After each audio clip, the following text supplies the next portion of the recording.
എടാ ഇപ്പോ നമുക്ക് ചുറ്റും നോക്കി കഴിഞ്ഞാൽ ഓരോരുത്തരും പുതിയ പുതിയ ബിസിനസ് കാര്യങ്ങളൊക്കെ സ്റ്റാർട്ട് ചെയ്തുകൊണ്ടിരിക്കുകയാണ്. ഇപ്പോൾ ചെറിയ പിള്ളേരാണെന്നുണ്ടെങ്കിലും അഫിലിയേറ്റ് മാർക്കറ്റിംഗ് അങ്ങനെ കാര്യങ്ങൾ പുതിയ പുതിയ സാധനങ്ങൾ തുടങ്ങിക്കൊണ്ടിരിക്കുകയാണ്.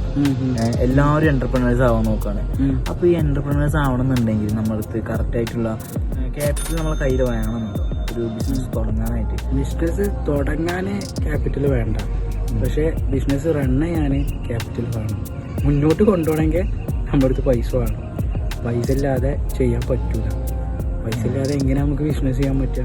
പക്ഷെ ഈ പൈസ എന്ന് പറയുമ്പോൾ അതൊരു 50 ലക്ഷം അല്ലെങ്കിൽ ഒരു കോടി വേണം എന്നാലേ ബിസിനസ് ചെയ്യാൻ പറ്റുള്ളൂ. അങ്ങനല്ല, 1000 രൂപ അത് വരെ ഒരു പൈസയാണ്. അതുണ്ടെങ്കിൽ മാത്രമേ നമുക്കത് ചെയ്യാൻ പറ്റുള്ളൂ. ഇപ്പൊ 1000 രൂപ വെച്ചു നമുക്ക് ബിസിനസ് ചെയ്യാം അല്ലേ?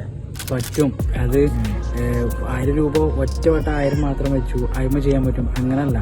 ഇപ്പൊ നമ്മളൊരു കേക്കിന്റെ ബിസിനസ് ഒക്കെ അല്ലേ, കേക്ക്, ഹോം മെയ്ഡ് കേക്ക്സ്, അതുപോലെ ജ്വല്ലറി ബിസിനസ് ആണല്ലോ. ഇൻസ്റ്റാഗ്രാമിലൊക്കെ ഈ പോസ്റ്റും വീഡിയോസ് ഒക്കെ ഇടും, ഹാൻഡിക്രാഫ്റ്റ് സാധനങ്ങള്, അങ്ങനെയുള്ള സാധനങ്ങള് ഇവര് പോസ്റ്റുകളും ഇത് റീലുകളൊക്കെ ആയിട്ട് ചെയ്യും.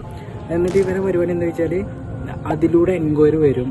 അവർക്ക് ഇവർ ഈ സാധനം പാക്ക് ചെയ്തിട്ട് വിൽക്കും. വരണമെന്നുണ്ടെങ്കിലും രണ്ട് രീതിയിലാണ് എൻക്വയറി വരാൻ 2 രീതിയിൽ ചെയ്യാം. ഒന്ന് എങ്ങനെ വെച്ചാല് ഇവരുടെ പേജ് അത്യാവശ്യം നല്ല റീച്ചുള്ള പേജായിരിക്കും. ഒരു 1-2 കൊല്ലമായിട്ട് ബിൽഡ് ചെയ്ത് വെച്ചിട്ടുള്ള ഒരു പേജായിരിക്കും. അങ്ങനെയാണെങ്കിൽ ഓർഗാനിക്. അപ്പോൾ അവർക്ക് ഓൾറെഡി ഒരു ട്രാഫിക് ഉണ്ട്, ഒരു ഓഡിയൻസ് അവർക്കുണ്ട്. അവർക്ക് ഇവർ ഈ റീലുകൾ ഇടുമ്പോൾ സ്വാഭാവികമായിട്ടും റീച്ച് ചെയ്ത് പോയിട്ട് അവിടെ നിന്ന് ഓർഡർ വരുന്ന രീതിയിൽ. പിന്നെ വരുന്ന ആൾക്കാർ ഓക്കെ ഇങ്ങനെ ബിസിനസ് ചെയ്യാൻ പറ്റും എന്ന് പറഞ്ഞിട്ട് പുതിയതായിട്ട് പേജ് തുടങ്ങും, അതിൽ വീഡിയോസ് അപ്ലോഡ് ചെയ്ത് തുടങ്ങും. പക്ഷെ അത് ഒറ്റയ്ക്ക് റീച്ച് ആവില്ല. നമുക്കറിയാലോ, ചുമ്മാ ജസ്റ്റ് ഒരു വീഡിയോ ഇട്ട് കഴിഞ്ഞാൽ എങ്ങനെ ഉണ്ടാവും, ഒരിക്കലും റീച്ച് ആവില്ല. അപ്പോൾ അത് റീച്ച് ആവണമെന്നാണെങ്കിൽ സ്വാഭാവികമായിട്ടും ഇവർ ചെയ്യാം, മെറ്റാഡ്സ് ചെയ്യും.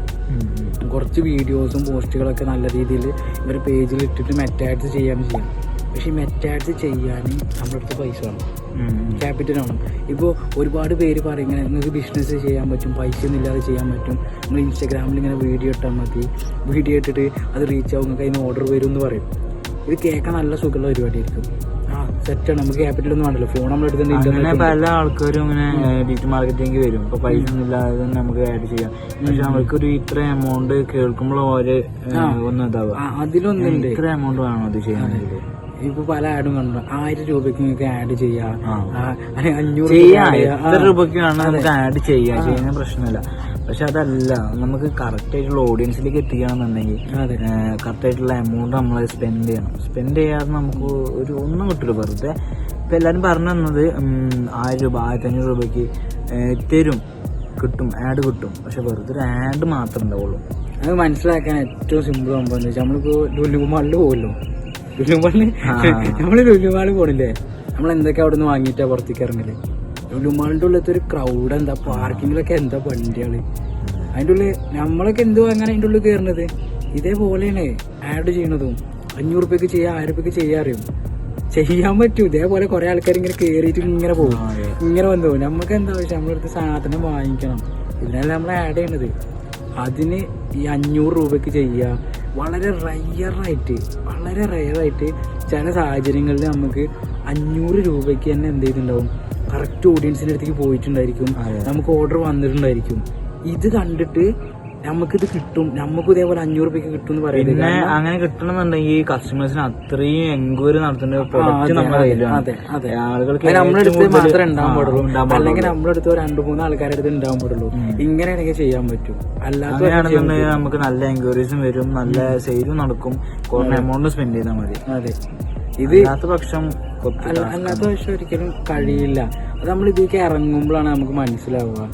ഇപ്പൊ ഈ റീല് കണ്ടാണ്ട് ഒക്കെ ബിസിനസ്സിലേക്ക് ഇറങ്ങുക എന്ന് പറയുമ്പോൾ കിട്ടാതെ ചെയ്യാനായിട്ട് ഇറക്കല്ലോ, അപ്പൊ മനസ്സിലാവും. ഒരു മാസം 2 മാസമൊക്കെ ഇങ്ങനെ കഴിയുമ്പോൾ പറഞ്ഞു വെച്ചാൽ റീല് കണ്ട് ബിസിനസ് സ്റ്റാർട്ട് ചെയ്യണവരാണ് പറയാനുള്ളത്. അത് ചെയ്യരുത്. അത് വെറുതെ ആരെയിലൊക്കെ വന്ന് പറയും റീല് കണ്ടാണ് അത്ര നിങ്ങൾക്ക് സമ്പാദിക്കാം, അത്ര സമ്പാദിക്കാം. വെറുതെയാണ്, വെറുതെ ഇത് കണ്ടാണ്ട് ഒന്നും അറിയാതെ വന്ന ബിസിനസ്സിൽ ചാടിയാല് കാശ് പോവും. ഒരുപാട് പേരുണ്ട്, ജ്വല്ലറി ബിസിനസ് ചെയ്യുന്നവരുണ്ട്, കേക്കിന്റെ ബിസിനസ് ചെയ്യുന്നുണ്ട്, പിന്നെ ഹാൻഡിക്രാഫ്റ്റ് ആയിട്ട് ഓരോ പ്രൊഡക്റ്റുകൾ ഉണ്ടാക്കിയിട്ട് ചെയ്യുന്നവരുണ്ട്, ചിത്രമൊക്കെ വരച്ചു കൊടുക്കും, അങ്ങനെയൊക്കെ ചെയ്യുന്ന ഒരുപാട് ക്ലയൻസ് ഉണ്ട്. അവരെങ്ങനെ വെച്ചാൽ ഒരുപാട് പേരും മെയിനായിട്ട് ആ ബിസിനസ് ചെയ്തുകൊണ്ടിരിക്കില്ല, അതിലൂടെ അവർ വളരാൻ ശ്രമിച്ചുകൊണ്ടിരിക്കുന്നു. അപ്പോൾ ഒരു പണിക്ക് പോകുന്നുണ്ട്, പണിക്ക് പോയിട്ട് ഈ പണിയിൽ നിന്ന് കിട്ടുന്ന ഒരു പൈസ ഉണ്ടല്ലോ, ആ പൈസയിൽ നിന്ന് ഒരു ഭാഗം ഇവർ ഈ ബിസിനസ്സിന് വേണ്ടി ചിലവാക്കുകയാണ്. അത് വലിയൊരു തുക എന്നല്ല, ചെറിയ എമൗണ്ട് തന്നെയാണ്. അതിലൂടെ ഇവർ വളരെയാണ്. ആ മാസം ആ ഒരു ചെറിയ പൈസ അവർ കൊടുത്തിട്ട് വളരെയാണ്. അങ്ങനെയാണ് നമ്മൾ ചെയ്യേണ്ടത്. അപ്പോൾ അതിന് സസ്റ്റെയിൻ ചെയ്യാൻ വേണ്ടിയിട്ട് എന്ത് ചെയ്യുന്നു, ഒരു പണിക്ക് പോകണം. ആ പണിയിൽ നിന്നിട്ട് ഈ ബിസിനസ്സിനെ വളർത്തിയിട്ട് ഇതിൽ നിന്ന് ഇറങ്ങാൻ നിൽക്കണം. അങ്ങനെ വേണം നിങ്ങൾ ചെയ്യാൻ. അങ്ങനെയുള്ള ഒരുപാട് കസ്റ്റമേഴ്സ് ഉണ്ട്, അവർ ചെയ്യുന്ന കാര്യങ്ങളാണ് ഇപ്പോൾ ഞാൻ പറഞ്ഞിട്ടുള്ളത്. അപ്പോൾ ഒരിക്കലും റീലിൽ ഇങ്ങനെ കാണുന്നത് കണ്ടിട്ട് നാളെ തന്നെ നമ്മളും പോയി ചെയ്ത് നോക്കുക. അത് കേൾക്കുമ്പോൾ എന്തായാലും പോയി ചെയ്ത് നോക്കുക. ഒരു 2-3 മാസം കഴിയുമ്പോൾ നമുക്ക് മനസ്സിലാവും എങ്ങനെയാണ് ഇത് ചെയ്യേണ്ടത് എന്നുള്ളത്. അവർ എക്സ്പീരിയൻസിന് വേണ്ടി ചെയ്യാം. എക്സ്പീരിയൻസ് ചെയ്യാൻ വേണ്ടി എന്ത് ചെയ്യാട്ടോ, അല്ലാതെ പ്രോപ്പറായിട്ട് മുന്നോട്ട് കൊണ്ടുപോകണം അങ്ങനെയാണെന്നുണ്ടെങ്കിൽ വെറുതെയാണ്, ഒരിക്കലും ഇത് നടക്കില്ല. അപ്പോൾ നിങ്ങൾ എന്തെങ്കിലും പണിക്ക് പോയിട്ടോ അല്ലെങ്കിൽ വേറെ എങ്ങനെയെങ്കിലും നിങ്ങൾക്ക് പൈസ ഉണ്ടെന്നാണെങ്കിൽ പൈസ ഉണ്ടാക്കുക. ആ നമുക്ക് കിട്ടുന്ന പൈസയിൽ ഒരു ചെറിയ എമൗണ്ട് നമ്മൾ ഈ ബിസിനസ്സിലേക്ക് വെച്ചിട്ട് അതിനിങ്ങനെ റൺ ചെയ്തുകൊണ്ടേയിരിക്കുക. അപ്പോഴേ നമുക്ക് അതിൽ ഫേസ് ചെയ്യുന്ന കുറേ കാര്യങ്ങളും അത് കൊണ്ടുപോകാനും പറ്റുള്ളൂ. അതിൻ്റെ ഗ്രോത്തും ഒക്കെ നമുക്ക് അറിയണമെന്നുണ്ടെങ്കിൽ കറക്റ്റായിട്ട് ഒരു സ്ട്രാറ്റജി ബിൽഡ് ചെയ്തിട്ട് കൊണ്ടുപോകണം. അങ്ങനെ മാത്രം ഒരു ബിസിനസ്സിലോട്ട് ഇറങ്ങാം. അല്ലാതെ വീഡിയോ കണ്ടിട്ട് ഒരിക്കലും ഇറങ്ങരുത്. പഠിക്കണം. ഇത് ചെയ്തേ പഠിക്കാനും പറ്റുള്ളൂ. വേറെ ഒരു ഇൻസ്റ്റിറ്റ്യൂട്ട് പോയിട്ട് കോഴ്സ് എടുത്താണ്ട് അത് പഠിക്കാനും പറ്റില്ല. അപ്പോൾ ചെറിയ എമൗണ്ടിൽ മാത്രം പഠിക്കാൻ ശ്രമിക്കുക. ഇങ്ങനത്തെ ഓരോ മിസ്റ്റേക്ക് നമ്മൾ 10 ലക്ഷം ചിലവാക്കിയാലേ നമുക്ക് പഠിക്കാൻ പറ്റുള്ളൂ. അങ്ങനെയൊന്നുമില്ല. 500 രൂപയ്ക്ക് പഠിക്കുന്ന അതേ മിസ്റ്റേക്ക് തന്നെയാണ് 10 ലക്ഷത്തിൽ നിന്ന് പഠിക്കാൻ പറ്റുക. അപ്പോൾ നമ്മൾ ആ 500 പഠിക്കുക, എന്നിട്ട് സെറ്റപ്പായിട്ട് മാത്രം 10 ലക്ഷം ഇട്ടാൽ മതി.